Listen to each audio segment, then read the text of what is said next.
We we actually prepared just like a short presentation. We can keep it pretty conversational with you all, as sort of a preface to next week when Candace comes on to do her presentation.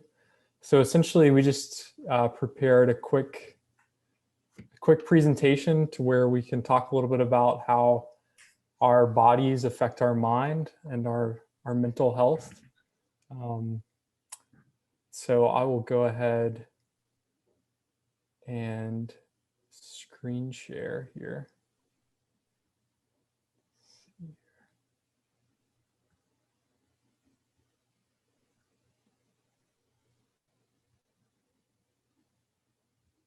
All right.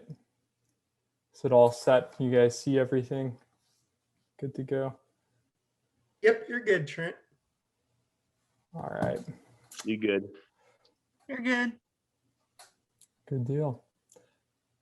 So essentially, we're going to break it up into just three big categories, and that's sleep, nutrition, and physical activity.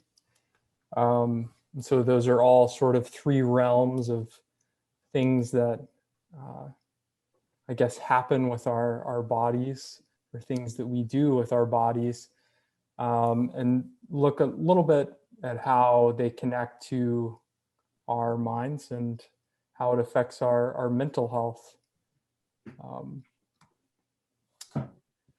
So sleep affects the chemical balance in our brain. So it can have a really big impact on how we feel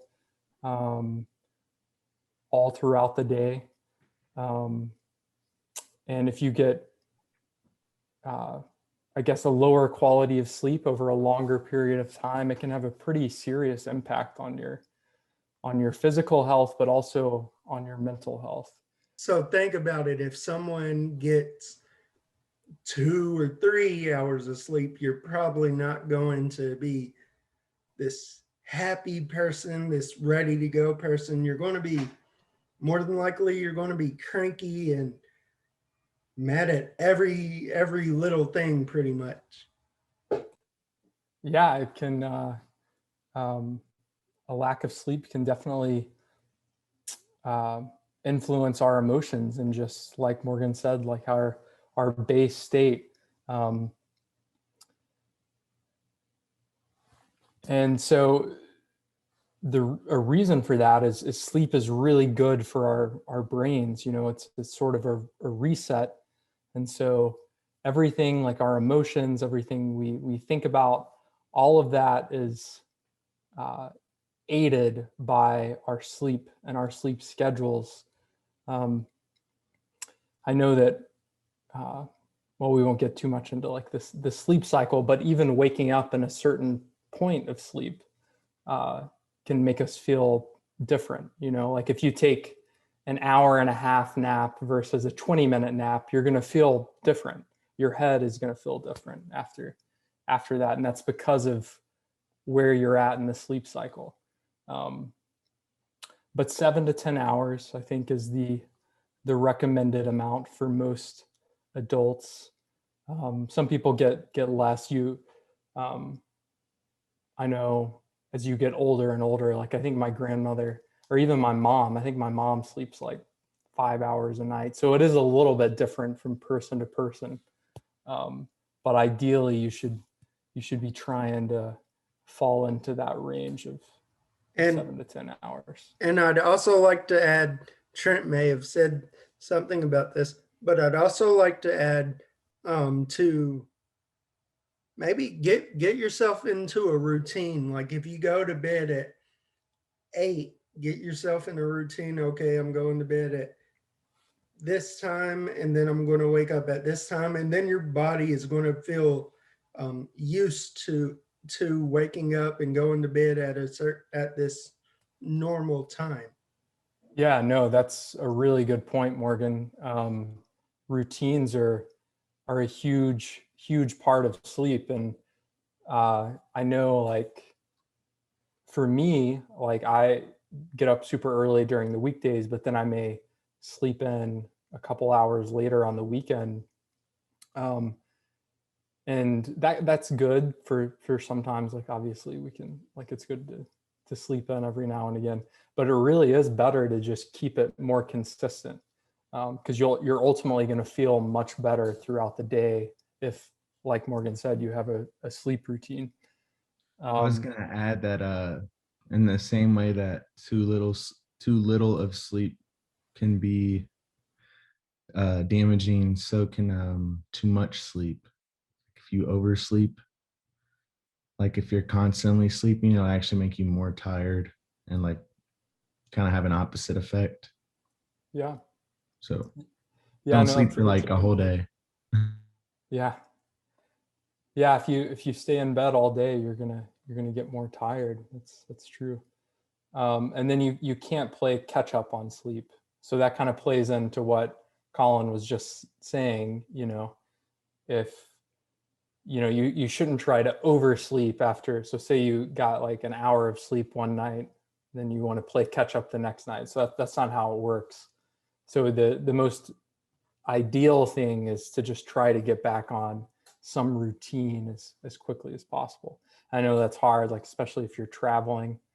It can be really, really disjointing, getting your sleep schedule back on track. Another thing that would help also with keeping your schedule is I like Trent says, obviously we wake up earlier on the weekdays. I set an alarm, and that every Monday through Thursday, and it just says I got to get up at this time, and it works or it helps me a lot to get up. And sometimes I even wake up before my alarm even goes off, and that's because my body knows, okay, you got to get up at this time. So I'm a lot of times awake before my alarm goes off.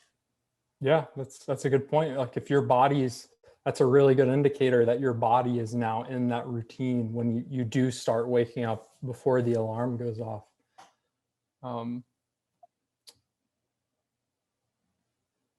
So that these are just sort of some of the general points. So sleep increases our focus and our mental energy. Like overall, we feel better, because we have those healthier changes for our brain. And then it can also affect, like I said, like our emotional processing. So there have been some studies that say that just compassion and your empathy for another person. And so empathy is essentially just like trying to understand another person's experience. And so sleep has been shown to enhance that ability, which that's a really big part of our relationships with other people, right? Is trying to connect with them and trying to learn more about each other. And so it improves our relationships in that way by improving our emotional processing. And so a lower quality of sleep has been shown to contribute to anxiety and depression, as well as other forms of mental illness or mental disorders. It can make those things worse. So, like if you're already dealing with an issue like anxiety or depression, which it itself may already be disrupting your sleep, but the lack of sleep will make it worse as you're awake throughout the day. And so that's why, again, the biggest thing, like Morgan said, is trying to get into a routine that's how you sort of break those cycles, because it is difficult whenever you are in those situations where you might not be able to sleep. And so the best thing to do is just to try to get into that routine as soon as you can. All right. So now we're going to shift over to talking about foods. Colin picked out this really pretty picture. So pleasing to look at all the different colors of the foods. So your brain responds differently to different foods. So what we put in our bodies is very important. So eating too many sugary foods, like processed sugars, it may limit your ability to focus. So you know how you sort of feel foggy in your head sometimes. So that could be either one due to a lower quality sleep that you got the night before, or it could be due to your diet, what you're eating. And so this one's a big one for me because I have pretty intense ADHD. And so if I eat a lot of processed foods, which I like to eat processed foods, I think we all like to eat processed foods, right? Like they're great to eat in moderation. But oh man, if I eat too many, my brain is just going all over the place. Like I can't focus on anything. I can't sit That's still. like me and caffeine. I get hypo on caffeine. Oh yeah, absolutely. Yeah, caffeine that's a huge one. Is caffeine has a huge impact on our brains and on our bodies. Which for some people, like, you know, caffeine is a really positive impact. But a lot of adults are now dependent on caffeine. Like I used to drink almost an entire pot of coffee a day. And oh man, that was not good for my that was not good That's for a lot my of coffee, Trent. Yeah. Oh yeah. It was That's a lot of coffee for one person, right? Yeah. Oh yeah, definitely. It was definitely not healthy. But I thought I would tell myself like, okay, I need to drink this much coffee to get through the day. Because at the time I wasn't getting a lot of sleep. And so that's what I told myself to try to justify it. But it was definitely not the right thing to do. And Hey, plus after Trent. that, I was essentially addicted to coffee. So it makes it Man. a lot harder. Wow. Yeah, go ahead. If did you drink a lot of coffee, your hands start shaking really bad if you drink a whole lot of coffee? Yep. I remember one time, I'll never forget it. I was with one of my friends and we were at his house and we were both working on some stuff and we drank 2 pots of coffee together between the two of us. And my hands were like just out of control shaking. So, Oh, wow. Then Yeah, your so you eyes should- get real big. yeah. And you just feel terrible. It doesn't, it's not, not a Trent. pleasant. Yeah, Kevin, go ahead. I got a question. Can I ask you a question about Yeah, go ahead. Go ahead. about my sleep cycle? Yeah, go ahead. All right. All right. This is what I do. I go to bed between 9 and 10, and I wake up about 6:55 because I got to be up by 7 o'clock for breakfast. But on the weekends, I go back to bed during the morning time. Yeah, that's okay. I mean, Yeah. a lot of people do similar stuff on the Because I'm weekend. pretty tired during the week because I'm working a whole lot and my body needs a little bit more resting time. Yeah, no, that it may also, another thing that might help is just going to bed a little bit earlier Yeah, on the weeknights, yeah, and then you may get to a point where you feel okay and you don't want to go back to bed on the weekends. yeah. But I mean, it's okay to, like, we all sleep in a little bit on the weekends. Yep. I think most people who, Yeah, I tried something for the first time. I turned off my iPad last night instead of staying on it. So that way. oh I wow, wouldn't- yeah, that's a great idea. Because I'm addicted That's to really this good. one game, which is paint by numbers. And so I went ahead and turned it off and plugged it in and stuff. Yeah, no, that's a really good point, because a lot of us probably do the same thing where, like, I'll be on my phone or on my computer and I'll sort of view that as me winding down, but really what that does, those bright LED screens, they keep our brain up. And then so by the time you put it away, it's like you're kind of still awake, and it's just prolonging that. So if you do something like reading a book before you go to bed, or just taking some time away from technology, it's amazing how much easier you'll be able to just hop in bed and go to sleep. But it is easier said than done, because we're also dependent on our phones. I had a question, Trent. Yeah, go ahead. Is taking a half-hour nap every day a good idea? For some people, yeah, a half-hour nap can be really, really useful. I know that, like, I used to take naps whenever I was in school. A half-hour nap's better than a 2 or 3 hour nap. Yeah, too, yeah, because absolutely. Uh-oh. I'm you take a 2 or 3 hour nap, your body thinks it's I'm actually going to busted. You guys bed. busted me. I knew that. Darn it.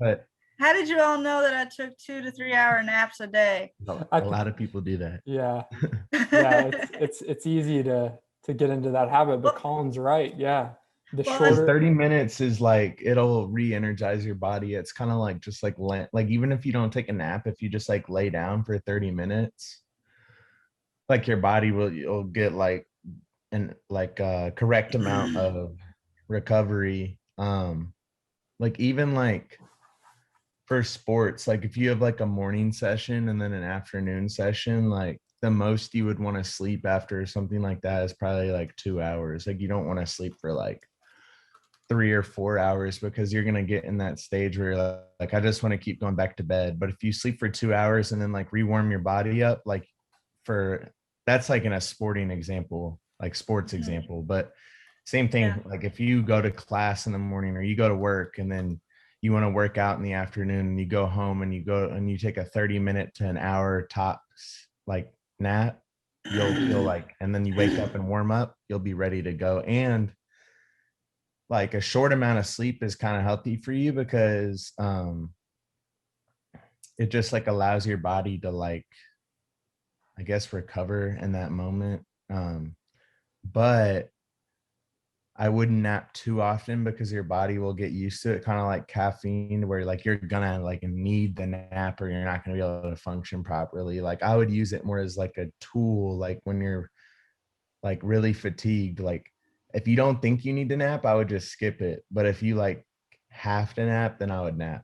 Then you have trouble sleeping at night if you take too much long naps. Then you can't go to bed. Yes. Yeah, you're whenever you sleep, like it goes back to those sleep cycles where it's like you're tricking your body. Once you sleep past a certain point, your body's like, okay, now you're going into like a full night's rest, essentially. Even though your body's not actually that tired, you're tricking your brain at that point into thinking that. And so that's why your body goes into that mode. And so that's why you, like me, if I take like a 2-hour nap, I feel pretty bad afterwards. Oh, But really? Yeah, but they can be, again, a lot of it's situational, like Colin was saying. Like there can be different uses for some of these things, but Like for example, like drinking coffee, like I drink coffee, but I really will only have like 1 cup a day just in the morning, like with my breakfast. And at most I'll have 2. But if I have any more than that, then I'm just like destroying my brain's like reward system. So it's like, I need more, I need more, I need more. Where, sleep is similar. Like you want to have a consistency, because you don't want to, that's why it is important to go to bed early, because if you go to bed early, which I don't, but I'm saying like, if you have to wake up early, going to bed early,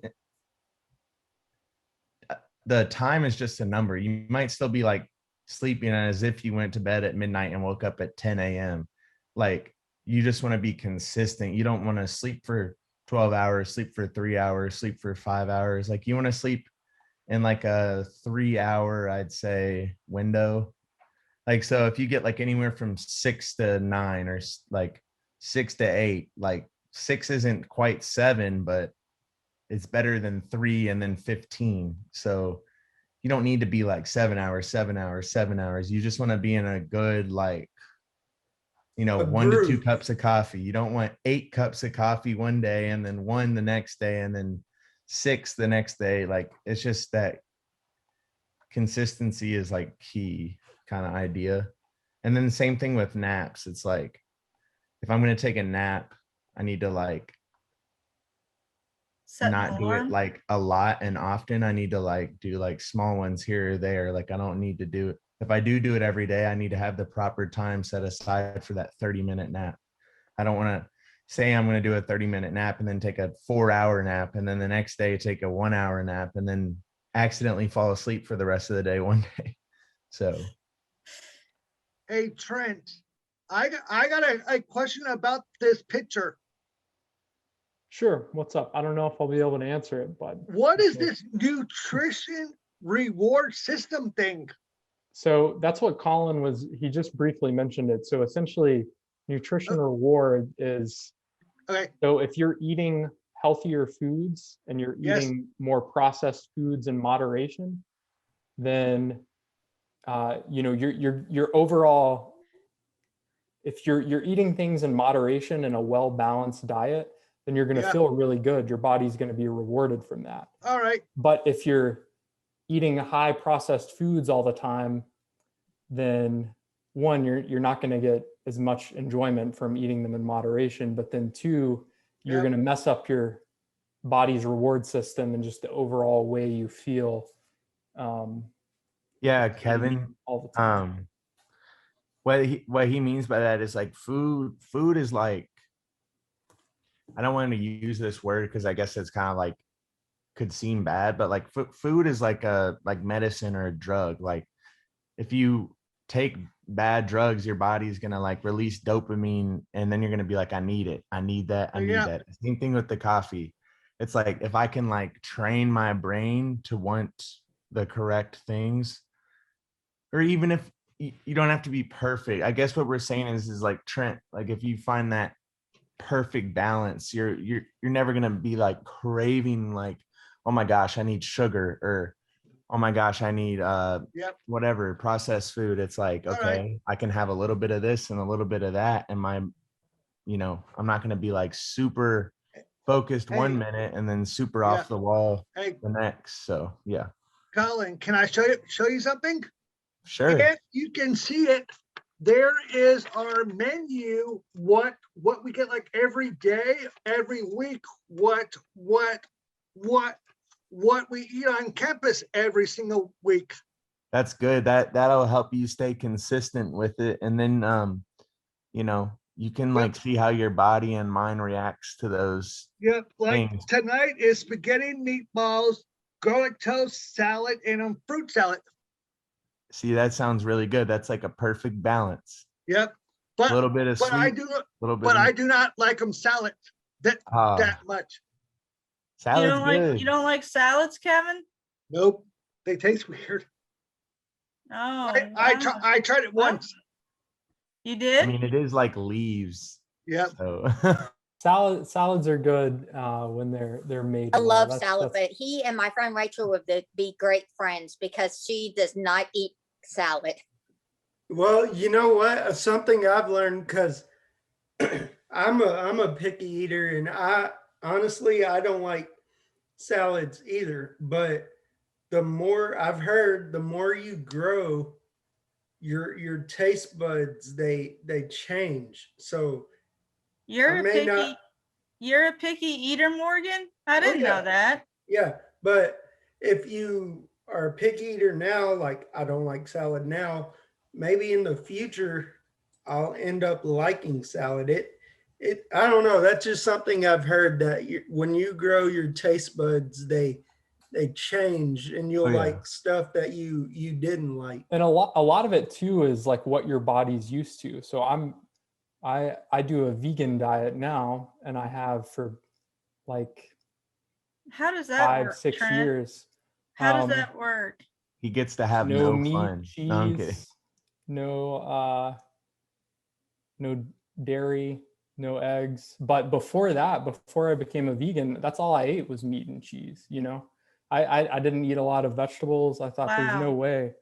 So a lot of it too is just you can sort of train your body and your mind to I adjust to totally anything. agree. I totally agree. Like when me and Morgan went out to eat, like I was gonna get, you know, a burger and fries. And at first I said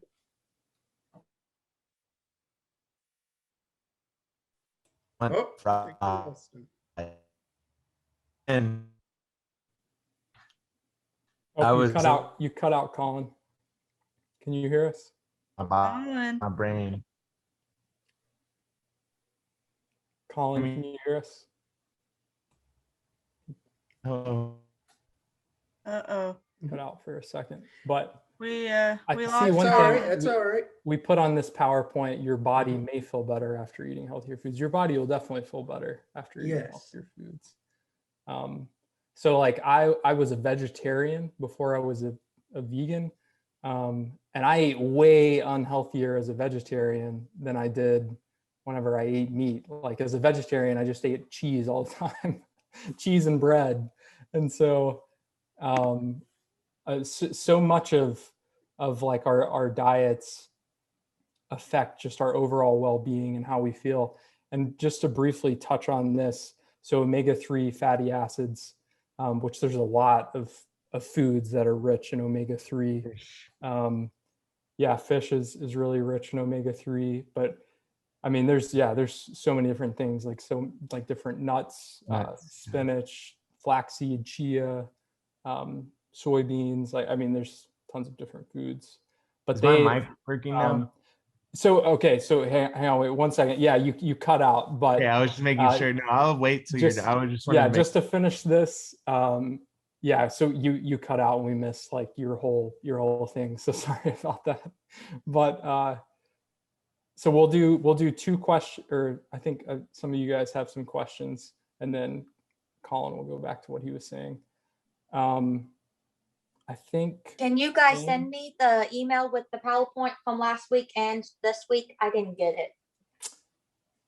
Yes, I can try, but it may be too large to send via email. But If not, this is recorded and then it's going to be on our YouTube channel. So either way, you'll get it. Okay. Yeah. I think Andrea had a question. Is Andrea still on? I can't see your all's names anymore. But Here, if you, I got you, Trent. I see two hands, two Oh, of the like emoji. I know Andre, go ahead. Andre and then Kevin. Yeah, okay, that'll work. Okay, so I guess I'm doing something right by eating spinach every day, huh? Oh yeah, definitely. Spinach is super good for you. I eat spinach too, Trent. Oh, it's great. Yeah, it's super healthy, super good for you. I do something good too, because I eat salad every day. I could eat salad all day long. See, even though I'm a vegan, I can't do salads. I know it sort of doesn't make sense, but I'll eat salads sometimes. They have to have a lot of things in them. Kevin, what were you gonna say? Kevin.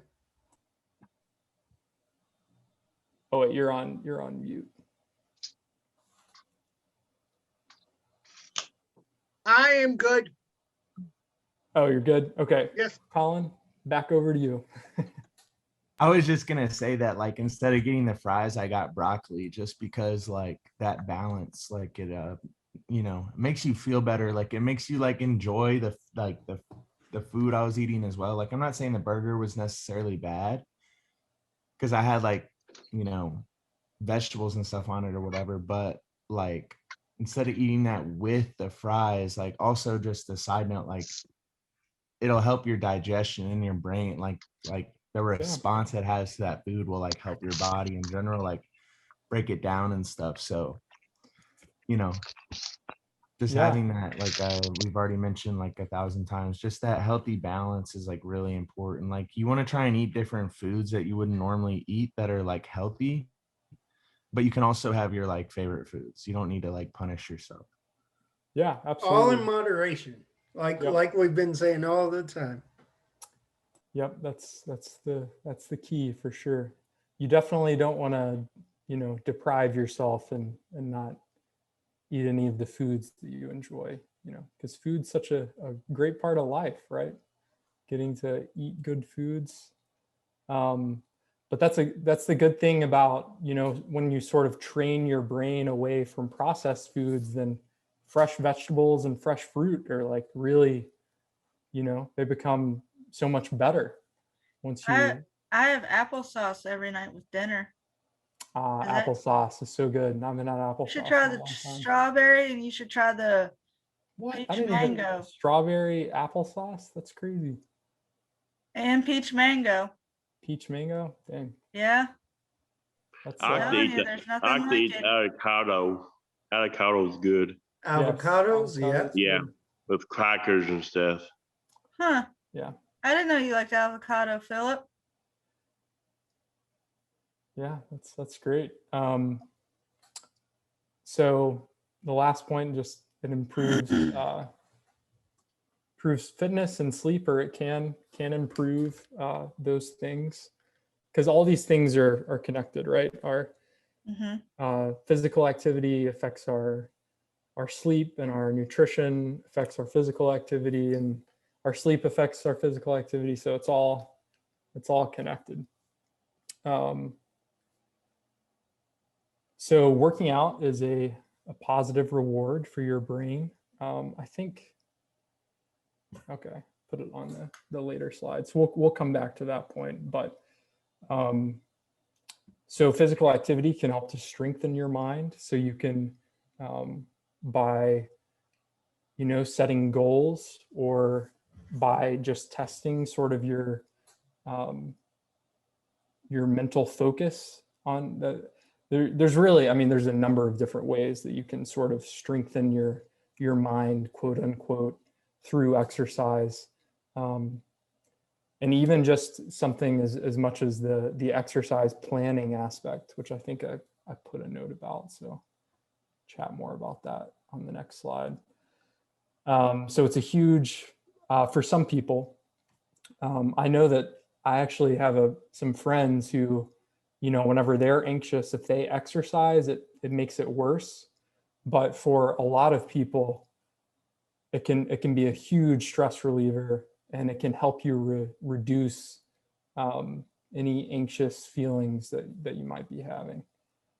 So even if that's something as simple as just going out on a long walk, getting some fresh air, that's really gonna get the serotonin, the feel good feelings back in your brain, or at least hopefully calm you down a little bit if you're in that state.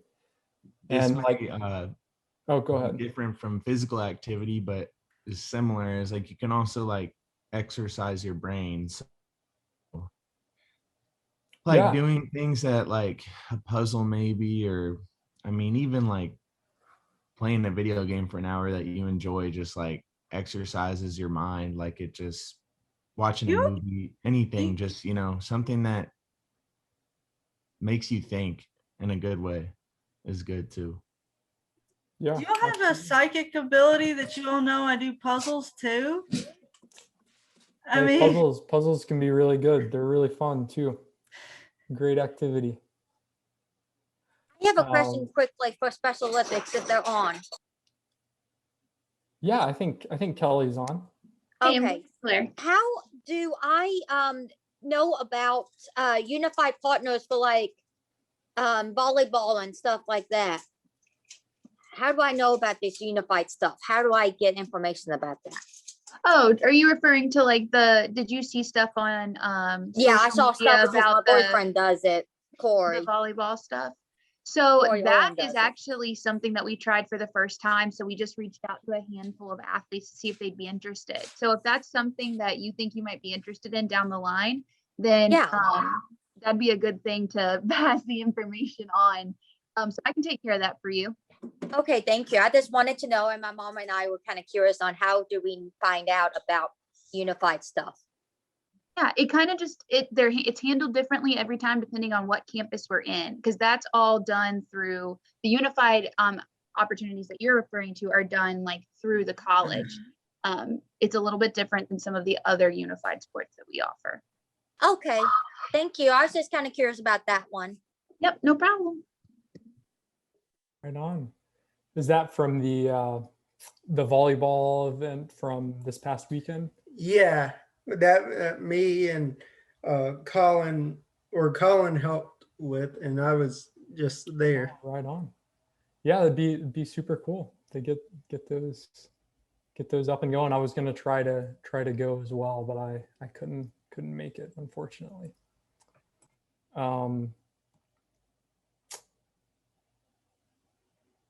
But yeah, that's a good point. Just with sports, this second bullet point here, or third one, I guess.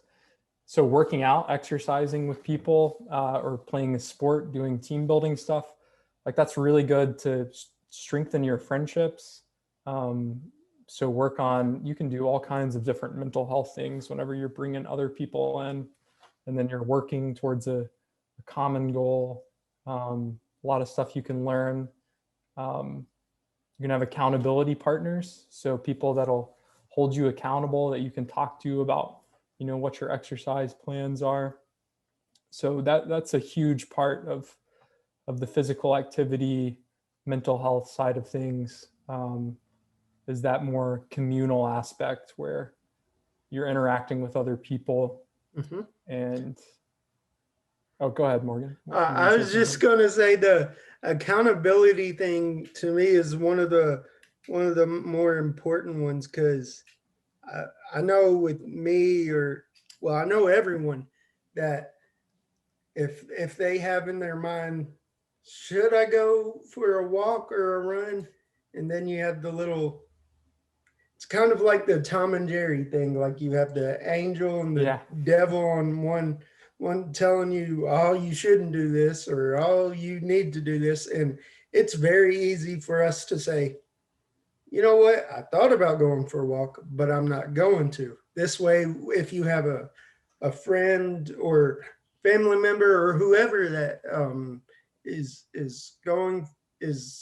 your partner with, you have that person that says, one person that says, no, I don't want to, but then your partner or whoever says, no, we should go. We said we were going to do it, so let's do it. So it's just good to have someone to, for you to hold them accountable, and then for them to hold you accountable for it. So I just think that helps a lot, having a partner. That's a super important piece for a lot of people.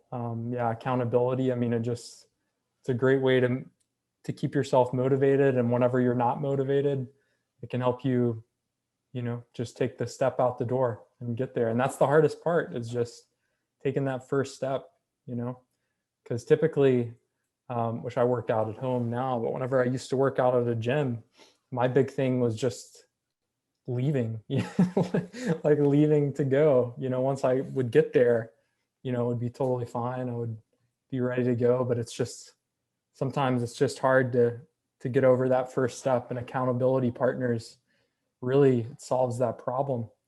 Trent, go ahead. Me and I went to my friend Ethan's house. We did some lawnmower repairs, and after we got that done, we dropped his trailer off at his farm, and we went walking around his farm and found some deer antlers and stuff, and give us some exercise and stuff, because it's a pretty day. It's really warm that's out awesome. and stuff. Yeah. Yeah, that's really good. Doing activities outside, and that's just going to have such a positive impact on your mental health and how you're feeling. And it's just really good to do those things that get us up and out, and just enjoying the world. It can really have a it's amazing how much the simple things can have such a huge impact on how we feel and how we think about things. And My that's dad, another.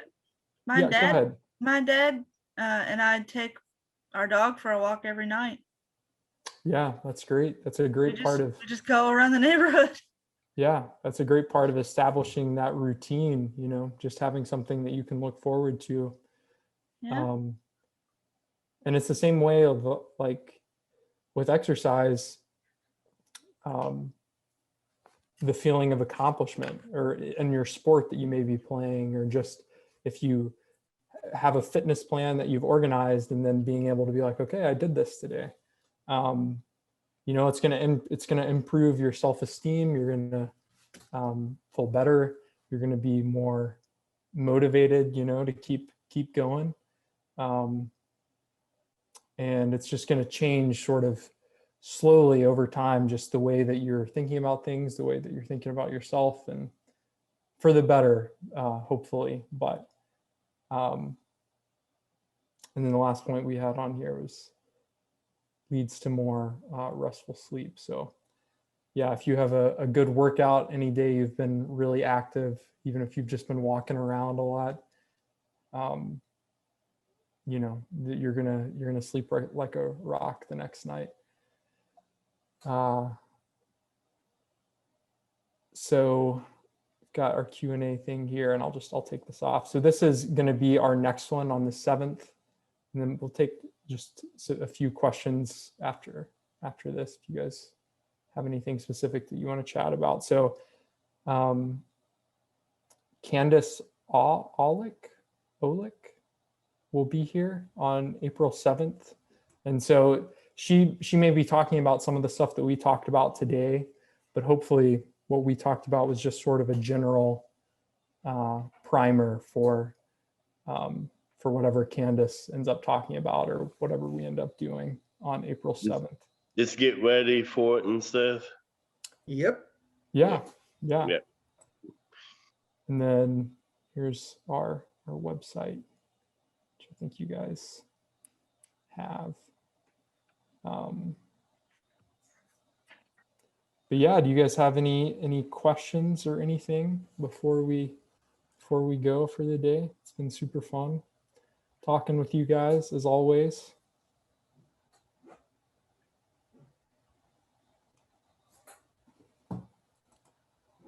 All right. Well, if you guys don't have anything, then we hope to see you all on April 7th. And hope you guys have a great next 2 weeks till we see each other again. Yeah, see you guys soon. Thanks. Yeah, have a good You're Easter welcome. next week.